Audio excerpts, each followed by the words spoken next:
Welcome back to Video Sustainably Speaking podcast. AI is everywhere. It is in writing emails, analyzing data, helping companies forecast demand, automate reports, detect risks, and even rethink how they manage sustainability. But here's the question. Can AI actually help companies become more sustainable? Or is it creating a new sustainability problem of its own? And that's exactly what we're going to try and unpack a little bit today, because AI comes with real promise, as we all know, less waste, better decisions, faster delivery, smarter operations, but it also comes with genuine concerns. Water and energy consumption, which are well publicized, data privacy issues, bias, transparency, jobs, skills, accountability, the list goes on. It is within this context we would like to look at it, through the ESG lens, meaning environmental, social, and governance. And with a slight twist. So we've actually this time asked our BDO Enterprise AI chatbot to drive this conversation. And we asked it to provide some opinions on some of the risks, the opportunities, the pitfalls of integrating AI into not just ESG management, but the governance of AI in general. Exactly. And to discuss what we think of its responses, we are joined by our colleague Otman Mulin, our tech risk expert in BDO's Luxembourg advisory team. Otman, welcome. Thank you, Fanny. Thank you, Malcolm. Great to be here. Right. So to start off with, we asked our AI pal why it has so quickly become such a prominent subject for companies. And it gave us a typically long-winded answer, but we're going to try it out anyway. So it said, because two things are happening at the same time. First of all, companies find themselves operating in a demanding environment where they are under increased pressure from a variety of sources to become more efficient, more transparent, and more resilient.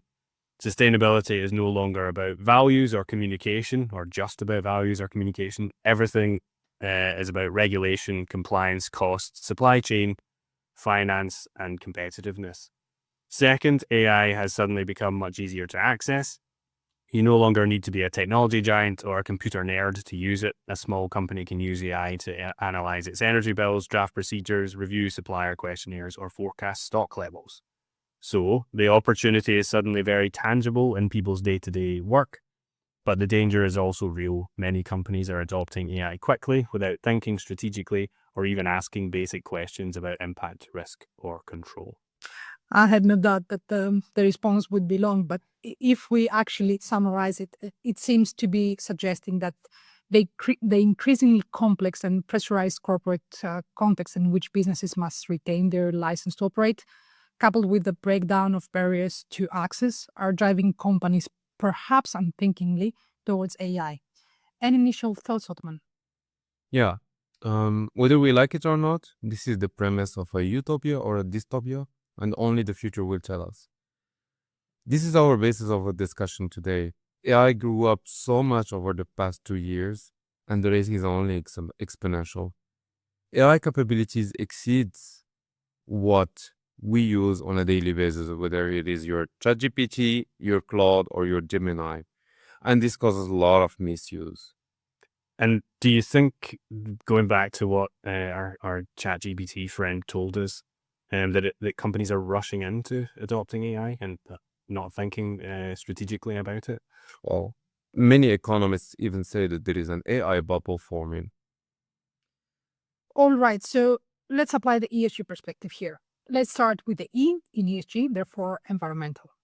Here is what AI told us. The strongest EU cases are usually very operational and can help optimize environmental management roles, which are traditionally not well resourced.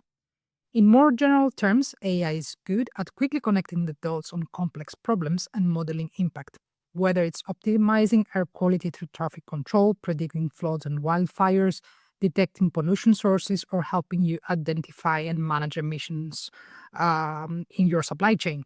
It has huge potential to help you make performance improvements decisively. Okay, so the suggestion here is that the use case needs to be focused or is focused on getting to better decision-making points more quickly. But I'm looking at this particularly from the point of view of a former environmental manager.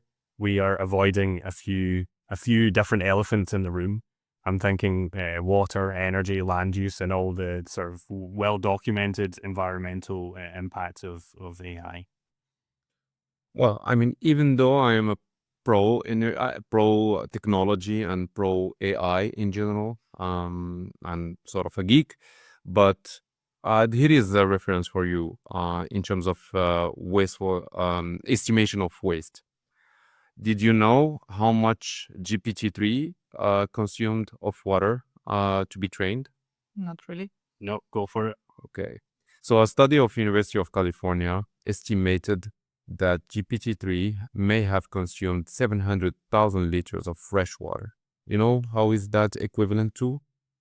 It's equivalent to between 37,000 and 500,000 1.5 liter of bottles of water, or 9,000 bathtubs. You can also see it from another perspective. It is basically the annual drinking water of 960 people. One AI prompt consumes roughly enough electricity to power a LED light bulb for a few minutes, and we're using it only sometimes to as a search engine. That's massive. Let's move to the S of the social on ESG. This is where people often become pretty nervous. Job, skills, surveillance, bias, they're all sensitive topics. So our chatbot suggested the following statement.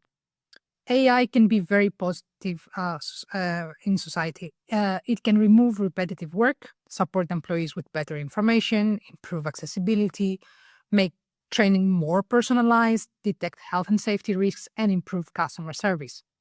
But it can also create problems.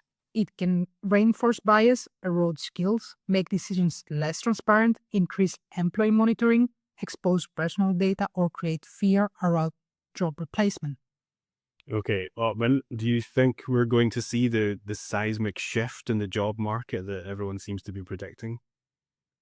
I'm gonna quote Sam Altman that said, "One of the things that I struggle with by getting out of bed every morning is that my job is to help people destroy jobs."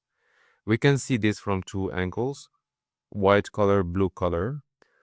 The research today is showing that the impact of AI is more on white collar.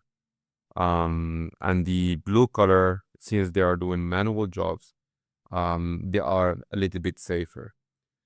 Then the other angle we could look at is basically junior jobs compared to senior jobs. And here the statistics are showing that fresh graduates, especially in the computer science and in the development area, that juniors or fresh graduates from universities struggle a little bit more to find jobs in the market. This is basically what we see in the US, but as you know, it's only a matter of time that the wave will reach to Europe.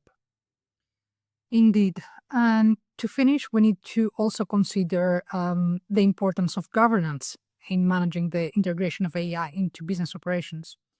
So, our AI tool came up with the following statement. Governance is what separates responsible AI adoption from uncontrolled experimentation, which I actually quite liked. Yeah, me too. It makes sense. Okay, so firms need to think really carefully about how, why, and specifically where to introduce AI into their operations. And finish off the podcast in that kind of governance context. Or is there anything, Otman, that you would consider particularly critical in terms of steps for businesses to follow where they're starting to think about introducing AI into their operations? I do not suggest for companies to just implement AI because of its hype today, but think about it strategically.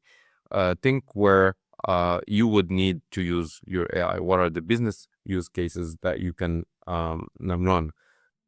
And therefore use it in a very proportional way and with optimization.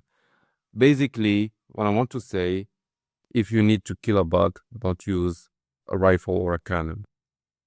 Okay, interesting metaphor there.